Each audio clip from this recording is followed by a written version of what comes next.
말씀은 사사기 2장 18절에서 22절 말씀까지를 같이 봉독하겠습니다. 사사기 2장 18절에서 22절 같이 봉독합니다. 여호와께서 그들을 위하여 사사들을 세우실 때에는 그 사사와 함께 하셨고 그 사사가 사는 날 동안에는 여호와께서 그들의 대적의 손에서 구원하셨으니 이는 그들이 대적에게 압박과 괴롭게 함을 받아 슬피 부르짖음으로 여호와께서 뜻을 돌이키셨거늘 그 사사가 죽은 후에는 그들이 돌이켜 그들의 조상들보다 더욱 타락하여 다른 신들을 따라 섬기며 그들에게 절하고 그들의 행위와 패역한 길을 그치지 아니하였으므로 여호와께서 이스라엘에게 진노하여 이르시되 이 백성이 내가 그들의 조상들에게 명령한 언약을 어기고 나의 목소리를 순종하니 아니하였은즉 나도 여호수아가 죽을 때에 남겨둔 이방 민족들을 다시는 그들 앞에서 하나도 쫓아내지 아니하리니 이는 이스라엘이 그들의 조상들이 지킨 것 같이 나 여호와의 도를 지켜 행하나 아니하나 그들을 시험하려 함이라 하시니라. 아멘. 3.1절의 교훈이라는 제목으로 하나님 말씀을 증거합니다. 1910년 8월 22일은 우리나라가 역사적으로 가장 슬픔의 날이었습니다. 경술련 국칠이라 이렇게 말하죠. 역사를 좀 아는 사람들이야 이 말을 알지만 역사를 모르는 사람들은 그게 뭔 말인지 알 것입니다. 1910년 8월 20일 이날은 일본이 우리나라를 침략하여 통치한다고 강제로 죄악이 체결된 날입니다. 이 죄악으로 말미암아 우리나라는 주권을 일본에 빼앗기고 황제가 폐위되고 그래서 36년간 지배를 받으며 살아왔습니다. 일본이 우리나라를 침략하여 통치하자 우리나라에서 해방하려고 이 조국의 독립을 위해서 일하시는 분들이 참 많이 있었습니다.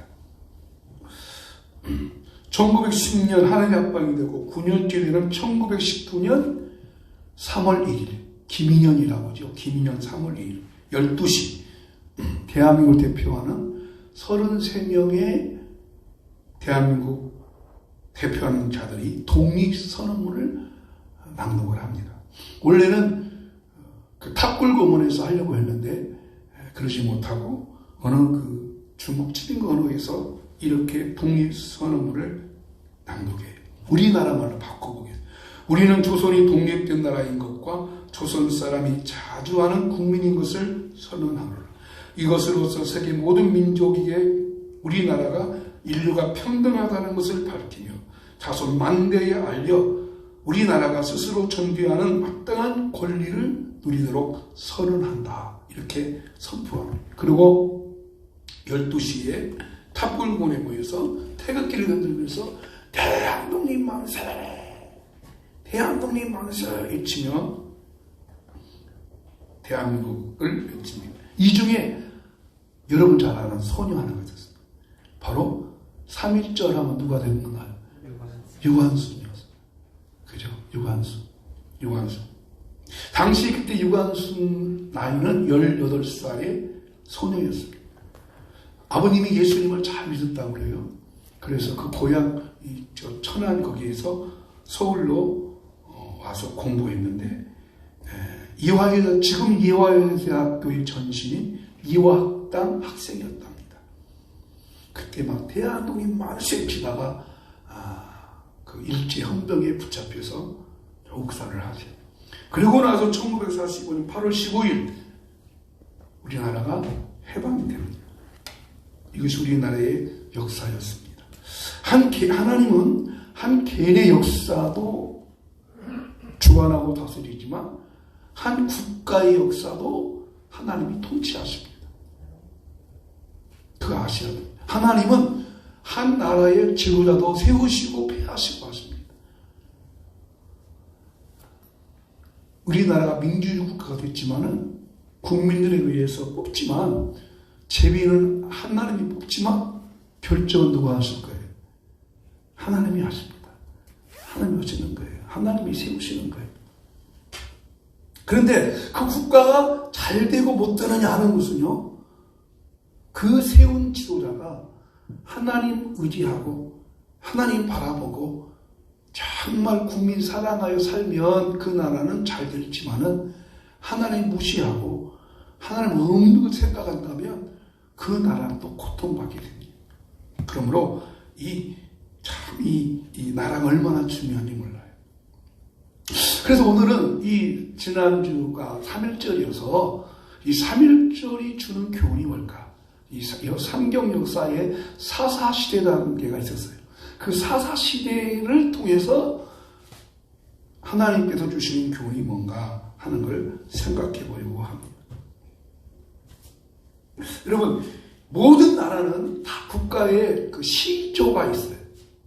국가의 시작이 있어요. 우리나라는 언제부터 시작됐다고 해요? 우리 한민족 시작은 설화죠. 단군 신화에서 시작. 단군선. 그 단군 신화는 사실이 아니잖아요. 그죠? 대개 이 어느 나라든지 어느 국가든지 그 국가의 시작점이 있어요. 유럽을 중심으로 나라는 다 그 국가의 시작점이 역사에 기록되어 있어요. 근데 그 유럽 중심의 나라는 다 기독교 국가입니다. 기독교 국가. 그래서 유대 중심을 나는 기독교이기 때문에 그 역사가 짧죠. 한 300년. 미국의 역사가 한 300년.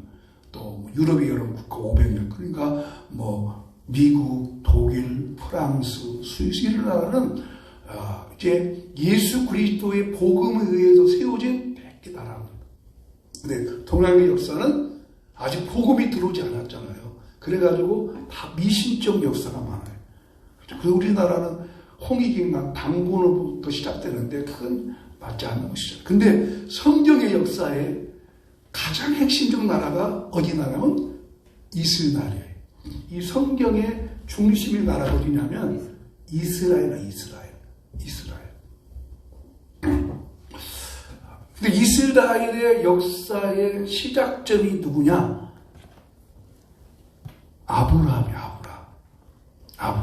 아브라함이 이스라엘의 역사의 시작이에요. 시작. 하나님께서 이렇게 말씀하세요. 아브라함을 부르셔서 아브라함아, 네가 너를 큰 민족으로 만들어주겠다. 나를 잘 섬기고 나를 따라오라. 그렇게 하나님이 아브라함을 BC 2000년경에 불러주셔요. 불러주세요. 그러니까 성경 역사의 핵심 나라는 이스라엘. 그 이스라엘을 통해서 하나님이 역사를 이루어 가시고 그 역사를 이루어 가셔서 세계만방의 복음을 증가하라고 하셨어요. 그게 하나님의 뜻이었어요. 근데 그 이스라엘 역사의 시작점의 출발이 누구라고요? 아브라함. 근데 하나님이 아브라함을 부르실 때 아브라함의 자손이 있었어요? 없었어요? 없었어요. 근데 하나님은 너로 큰 민족 이루어주겠대. 아니야, 가문 이루어준다고 한다면 이해가 되죠. 가문. 그잖아요, 가문. 아니, 가족 이루어주겠다는 말도 좀 이해가 되지만, 자식도 없는데 큰 민족 이루어주겠다. 약속하세요. 근데 결국에는 아브라함이 큰 나라가 돼야 안 돼요? 됩니다. 그때 당시는 웃기는 이야기죠. 그래서 아브라함이 아들 이삭을 낳고 이삭이 아들 누굴 낳아요? 예수와 야곱을 낳고. 근데 그 예수와 야곱 중에 야곱을 하나님이 부르셔서 야곱을 이름을 뭘로 바꿔주냐면 이스라엘로 바꿔주죠. 이해가 되죠? 그래서 이스라엘로 바꾼 그때부터 이스라엘 시작이 돼서 하나님이 이스라엘 백성을 이제 애굽에 들어가게 만들고 거기서 고난받게 만들다가 모세를 통해서 하나님이 구출해 내시고 여호수아와 함께 가나안에 정착하시고 그 가나안을 통해서 이제 하나님께서 이스라엘, 그러니까 현재 저 이스라엘 나라 땅은 그때 당시 가나안 족속들이 살던 나라였어요. 그래서 이스라엘이 시작돼요. 자, 그러면 그때 당시 애굽에 있던 이스라엘 백성들이 약 200만 명이 되는 나라가 된 거예요. 이제 나라. 근데 이스라엘 백성이 애굽에 살 때 200만 명 나라, 200만 명이면 어느 정도의 인구 숫자냐면 우리 전라북도만 해요. 전라북도 인구가 지금 얼마인지 알아요? 200만 명이 안 돼요. 180만 명쯤 돼요. 그러니까 이 전라북도만한 국민인 것이죠. 그리고 그 땅은 강원도 정도의 땅이라고 해요. 강원도. 또 이스라엘 나라 땅이 강원도 정도만 해요. 아무튼 그렇게 해서 이제 보내주시고 하는데 그때 그 세운 나라가 이스라엘 나라인데 그 이스라엘 나라의 특징을 이 사사에서 이렇게 말하고 있어요. 21장 25절 읽어보실까요? 자, 시작. 그때에 이스라엘에 왕이 없으므로 사람이 자기 소윤에 옳은 대로 행하였더라. 이스라엘 뭐가 없어요? 왕이 없었어요. 국가가 되기 위해서는, 나라가 되기 위해서는 세 가지가 있어야 한다고 해요. 첫째는 국토, 땅이 있어야 돼요. 그리고 국민이 있어야 돼요. 그리고 누가 있어야 하면 그 국민을 통치할 왕이 있어야 돼요. 자, 그러면 현재 이스라엘 땅은 어디요? 가나안 땅. 그죠? 가나안 정착을 했으니. 그리고 이스라엘의 국민도 있잖아요. 근데 뭐가 없어요? 왕이.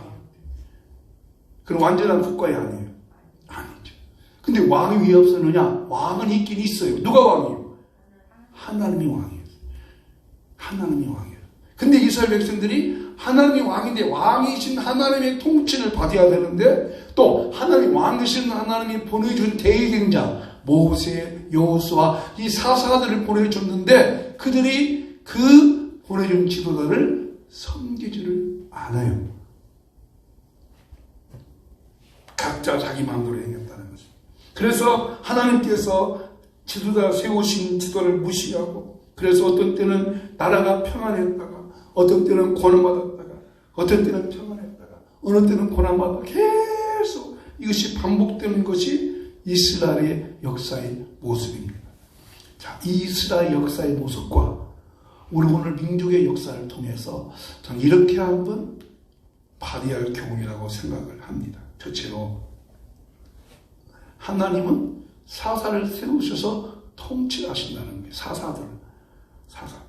이 사사라고 하는 분들은 누구냐면 모세와 여호수아 후부터 이스라엘이 시작되는 사무엘 선지자가 시작되는 약 300년 기간 동안에 15명의 사사들이 있었고 그 15명의 사사들을 통치하는 기간에 이 이스라엘 나라가 7번 외세의 침략을 받고 또 7번 하나님이 그를 또 물리쳐 주세요.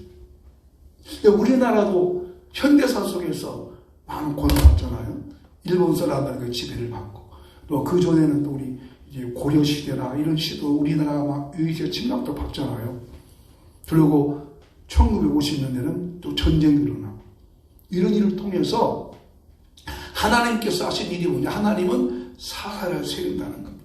자, 한번 2장 18절 말씀 읽어보십시다.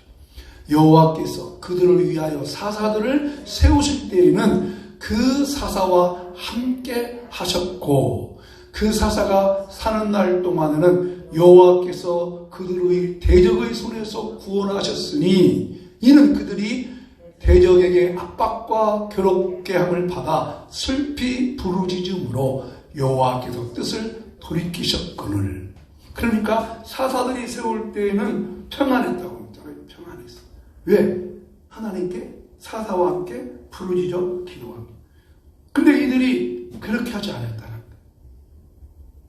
자, 이스라엘 백성들이 이제 가나안 땅에 도착해서 지금까지 하나님을 섬긴다고 섬겼어요. 가나안 땅에 도착해서 보니까 가나안 땅의 사람들은 신을 섬기는데 너무나 기가 막히게 섬겨요. 기가 막히게. 자, 우리는 하나님께 예배할 때 보이는 하나님이요, 안 보이는 하나님이요.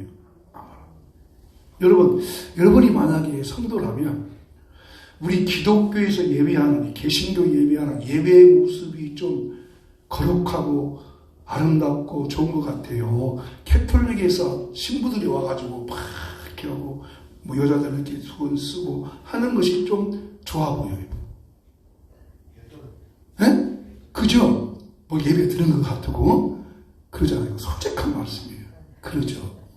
응? 개톨릭은 의식이 중요해요. 의식, 굉장히 의식을 따지거든요. 의식. 신부님도 막 가운 다 입고 또 뒤에 다른 그 사제들도 있고 막 이렇게 하고 막 찬송도 말이야. 거룩 뭐 이렇게 하고 그렇게 하고 이렇게 했잖아요. 그러듯이 이스라엘 백성들이 하나님께 예배할 때 어떻게 예배했냐면 짐승 가져다가 짐승 잡아다가 피를 뽑아가지고 태우면 뭔 냄새 나갔어요. 짐승 냄새 나고 그러잖아요. 그런데 가나안 땅에 가서 가나안 땅에 있는 사람들이 신을 섬기는데 그건 너무너무 기막힌 거예요. 왜냐하면 신전에다가 제사를 드리고 난 후에는 2차가 아니에요. 2차. 그 2차가 뭐냐? 포도주를 마시고 막 춤추면서 막 여자 남자 춤추면서 막 당당당당 그리고 막 둘이 끼안기도 하고 막 끼어고 막 그런 짓거리를 하면은 이스라엘 백성들이 볼 때 뭐가 더 하고 싶겠어요? 하나님께 제사 드리고 싶겠어요? 요걸 하고 싶겠어요? 당연히 하고 싶죠. 그렇게 그들이 섬기기를 시작을 합니다. 하지 말라고 했는데 그러다가 이스라엘 백성들한테 하나님이 깨닫게 하시고 고난과 고통을 주십니다. 그 고난과 고통 받을 때에 하나님께서 사사들을 세우셔서 그 사사들로 하여금 우리가 하나님께로 돌아가야 됩니다. 그리고 그 사사가 통해서 이스라엘에 돌아왔던 모든 이방 민족들을 쫓아내 주십니다. 그 중에 하나가 기드온 사사였어요. 사사가 15명이 있는데 그 사사들 가운데 여자 사사도 있고 여자 사사도 있었어요. 또 손이 왼손잡이 사사도 있어요. 여자 사사도 있고 왼손잡이 사사가 있다고 하는 것은 사사가 힘이 있다는 거, 힘이 없다는 거예요. 힘이 없다는 거예요. 근데 그들 하나님이 보고 싶어요. 그 중에 하나가 기드온 같은 사람이었어요. 기드온은 그의 직업이 농사짓는 사람이었어요. 농사짓는 사람. 근데 기드온이 농사짓는 사람인데 그때 이스라엘 사람들이 농사만 지면 옆에 있는 미디안 사람들이 와가지고 1년 동안 수확한 모든 것을 다 뺏어가 버립니다. 지금 기드온도 그래서 이제 수확한 포도 농사를 해가지고 이렇게 타작하는데 갑자기 여호와의 사자가 나타나서 기드온아, 너 군대를 모집해가지고 저 미디안과 전쟁을 해라. 그렇게 하나님 말씀을 하세요. 그런데 기드온이 하나님, 나도 농사꾼이 어떻게 미디안과 전쟁합니까? 저 사람들은요, 칼도 있고 무기도 있고 쌍을 잘하는 사람인데 나는 농사꾼이 이 군대를 모집하면은 누가 따라오겠습니까? 모집해봐라. 그래서 이제 이 기드온이 사사들을 모집을 합니다. 모집하는데 이 군대를 모집하는데 몇 명이 모집했냐면 32,000명이 나왔어요. 싸우자고, 미디안 싸우자고. 저 우크라이나 전쟁이 일어나니까 우크라이나 사람들 막 지금 모인다고 하잖아요. 마찬가지로 32,000명이 모이니까 하나님이 기드온아, 너무 숫자가 많다. 돌아가라고 그래요. 예? 돌아가라고요? 돌아가라고 그래. 그러니까 몇 명이 돌아갔냐면 22,000명이 돌아가고 10,000명만 남았어요. 근데 하나님이 또 말해요. 야, 그것도 많다. 싸먹기 싫으면 돌아가라고 그래. 그리고 돌아가라고 하니까 몇 명 남았냐면 300명 남았어요. 300명. 그리고 하나님이 이 300명하고 전쟁해라. 자, 저쪽은 무기도 있고 군사도 많고 활도 많고 모든 거 많고 이쪽은 300명이면 여러분 전쟁하면 누가 이길 것 같아요? 미디안이 이기겠어요? 이스라엘이 이기겠어요? 당연히 미디안이 이기죠. 아니, 군사력을 비교해보니 군사력. 그런데 그 미디안이, 기드온이 300명의 군사를 가지고 무기도 없는데 항아리에다가 횃불을 넣어가지고 나가서 하나님과 미디안과 전쟁해갖고 승리를 했어요. 하나님이 보여준 것이 뭐겠어요? 너희들이 여호와 하나님만 잘 믿고 섬기면 숫자 그런 거 아무 의미가 없다. 하나님이 도와주신다. 하나님이 함께 하신다고 하는 보여주는 거예요. 그래서 미디안과 기드온이 승리하니까 이스라엘 백성들이 이야 좋다 하고 승리하며 나갔어요. 그런데 그 후에 어떤 일이 벌어졌습니까? 또 한번 같이 봅시다. 두 번째, 하나님이 이방 나라로 통치했다. 사사기 2장 19절 읽어보십시다. 그 사사가 죽은 후에는 그들이 돌이켜 그들의 조상들보다 더욱 타락하여. 자, 죽었어요. 누가 죽었어요? 기드온이 죽었어요. 기드온과 또 다른 사사도 살을 때는 괜찮았어요. 삼손도 마찬가지였어요. 근데 그도 인간이 죽죠. 죽으니까 그들이 어떻게 해요? 다른 신들을 따라 섬기며 그들에게 절하고 그들의 행위와 폐역한 길을 그치지 아니하였으므로. 그 다음 절, 그 사사가 아니하였으므로.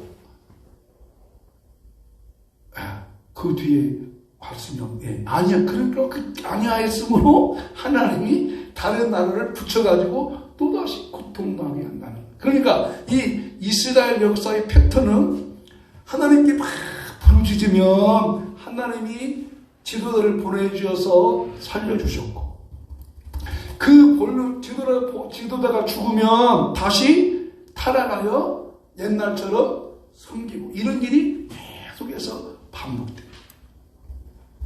성경에서 이스라엘과 함께 기억할 큰 나라가 몇 사람이 있어요.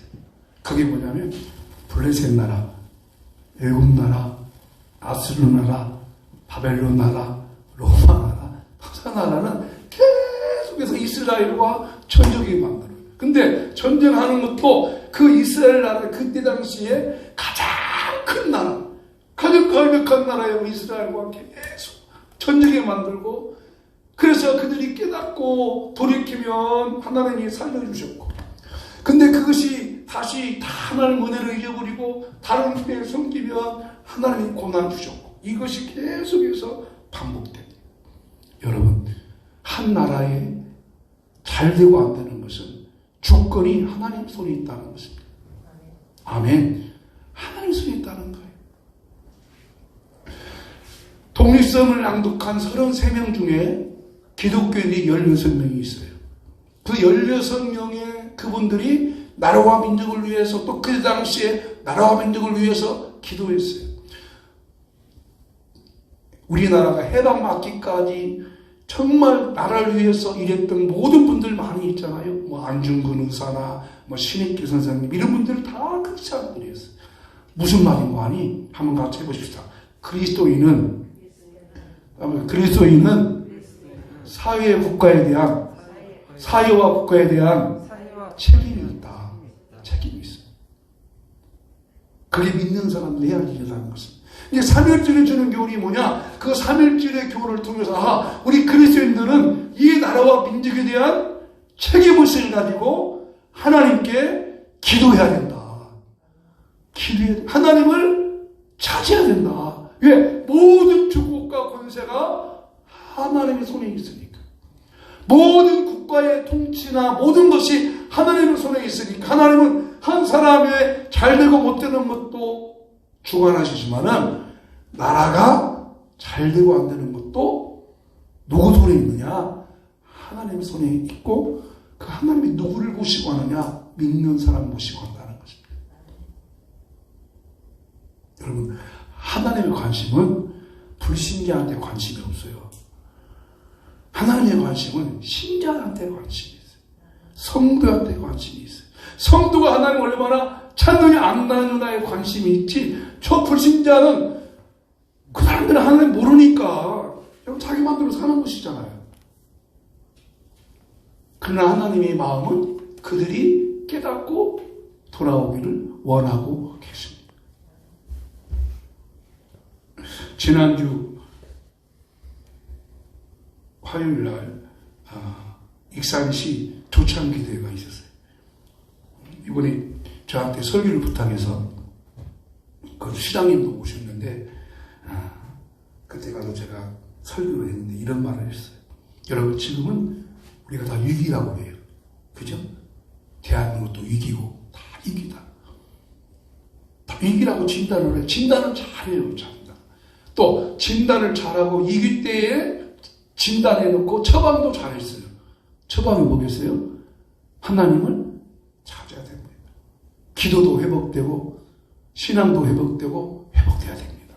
그러니까 진단도 잘하고 진단 잘했으니까 처방도 잘해야죠. 진단이 안 되면 처방을 못 오잖아요.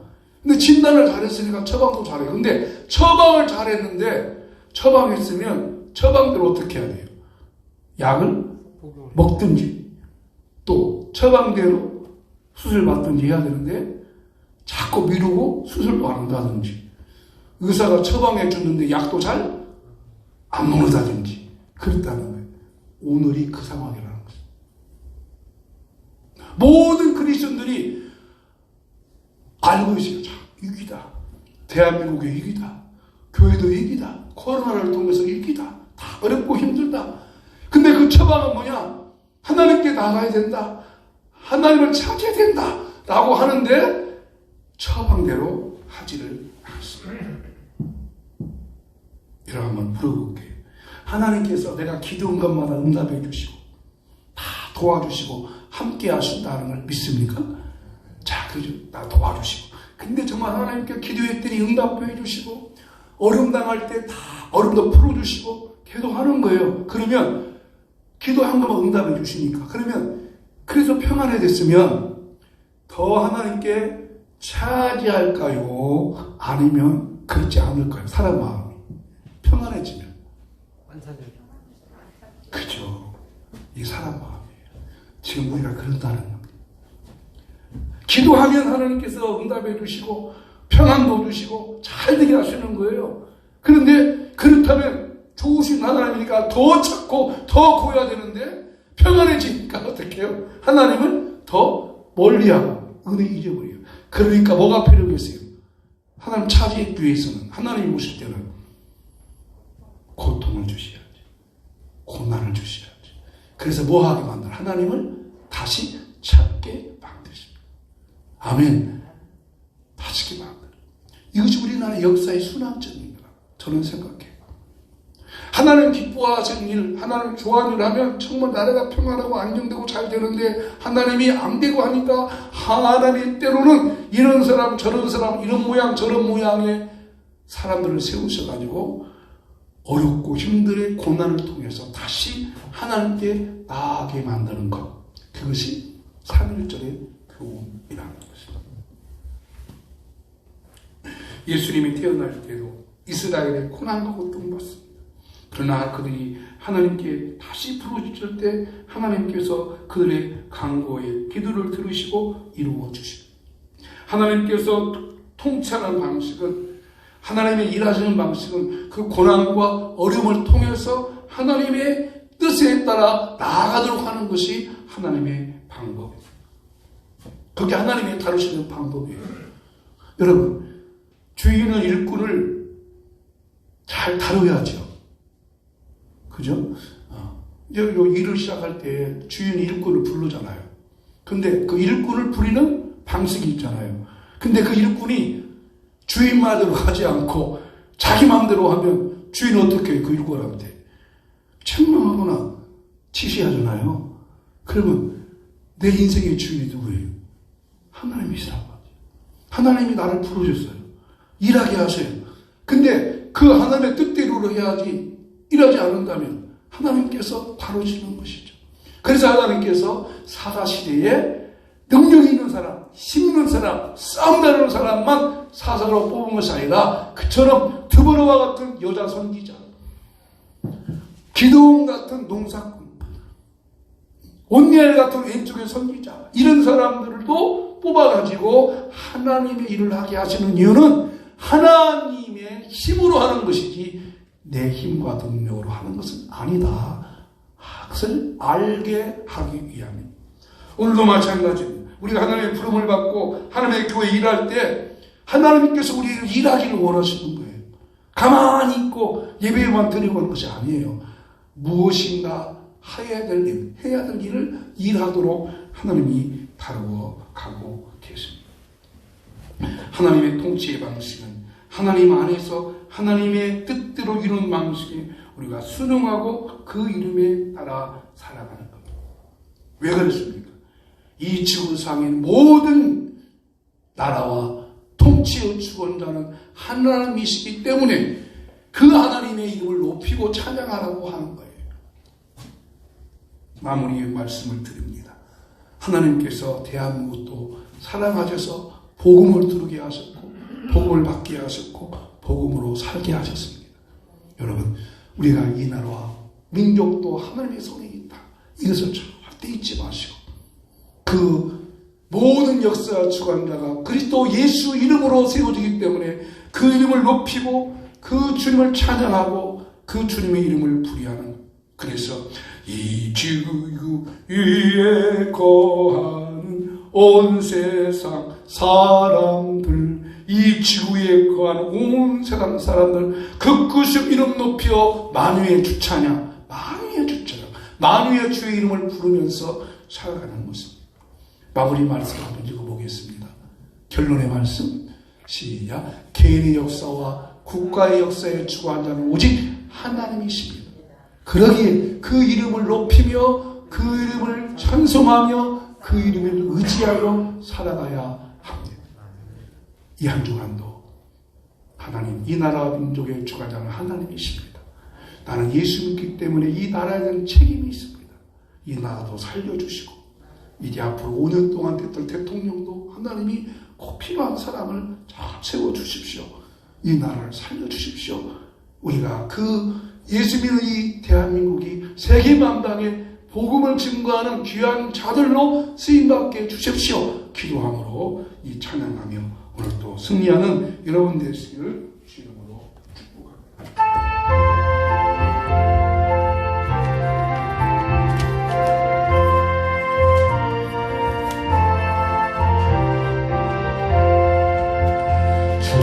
예수 이름 높이어 다 찬양하여라. 금멸유관을 버려서 만유의 주 찬양, 금멸유관을 들여서 만유의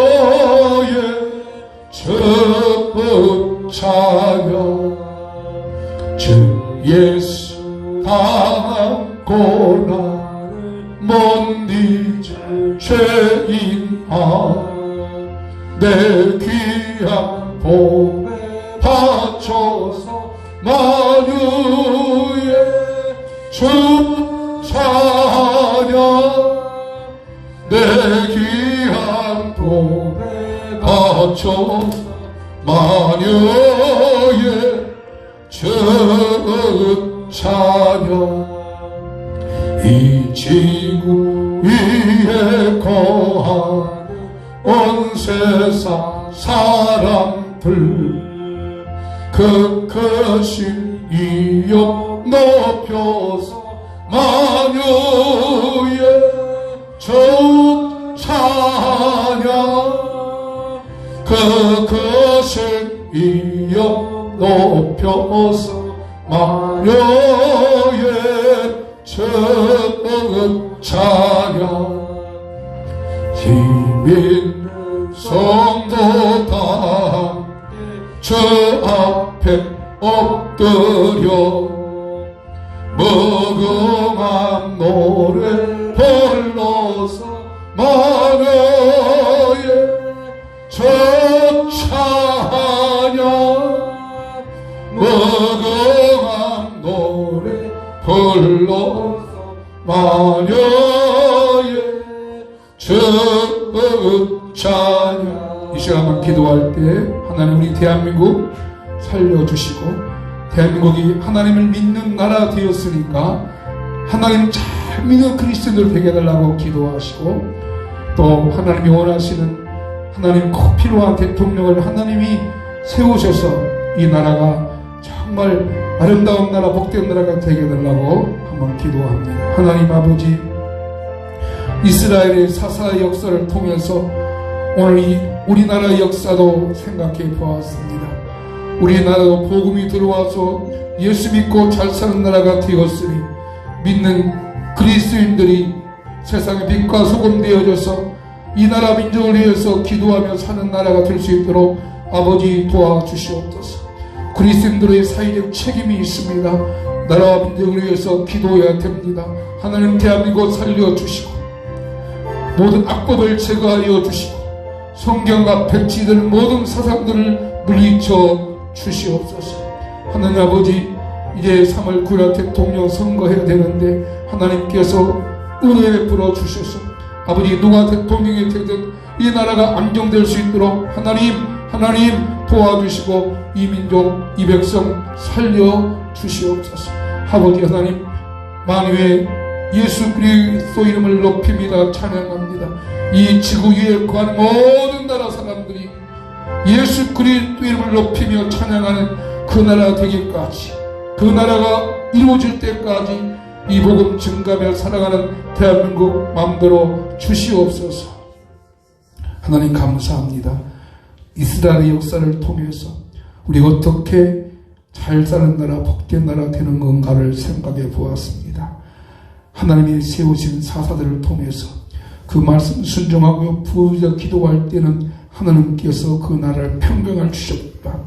하나님 떠나 살 때는 하나님께서 강력한 나라를 지배받기 위해서 고난과 괴로움과 전쟁을 하게 만들었습니다. 아버지, 대한민국도 마찬가지입니다. 예수 믿는 나라, 복받은 나라 되었으니 우리 믿는 자들이 하나님을 잘 섬기며 나라와 민족을 위하여 살아갈 수 있도록 도와주시옵소서. 대한민국 살려주시옵소서. 대한민국 살려주시옵소서. 성경을 위배하려고 하는 모든 가치들, 사상들을 물리쳐 주시옵소서. 감사합니다. 오늘도 주 앞에 나와 예비하고 돌아가면서 우리 육체가 예수님의 보혈로 치료받기를 원합니다. 내가 채찍에 맞음으로 너희는 나음을 입었느니라 약속했으니 오늘 그 예수님의 십자가의 보혈을 바라봅니다. 예수의 십자가 보혈이 우리 육체 가운데, 약한 육체 가운데 임하게 하여 주시옵소서. 치료의 능력을 베풀어 주시옵소서. 소화 기능, 혈관 기능, 심장 기능, 신장 기능 치료되게 하여 주시고 혈압, 당뇨 수치는 정상으로 오게 하여 주시고 병상에 있는 자들 예수의 보혈의 능력으로 치료할지어다. 고침받을지어다. 강건할지어다. 날마다 새힘 주시고 육체의 원기가 떨어지지 않게 도와주시고 날마다 새롭게 붙잡아 주시옵소서. 치료하여 주시옵소서. 여호와는 내게 복을 주시기를 원하며 여호와는 그 얼굴을 내게 비추사 평강 주시기를 원하며 그 여호와는 내게로 얼굴을 비추사 은혜 베푸시기를 원하노라. 아멘. 지금은 주 예수 그리스도의 크신 은혜와 하나님 아버지의 놀라우신 사랑과 성령님의 이끄시고 인도하시고 주장하시는 은혜가 오늘 나와 민족을 위해서 간곡히 기도하기 원하는 우리 성도님들의 마음 속에, 가정 속에, 자녀와 일하는 일터와 삶 속에 이 대한민국 위에 영원히 함께 있을지어다. 아멘.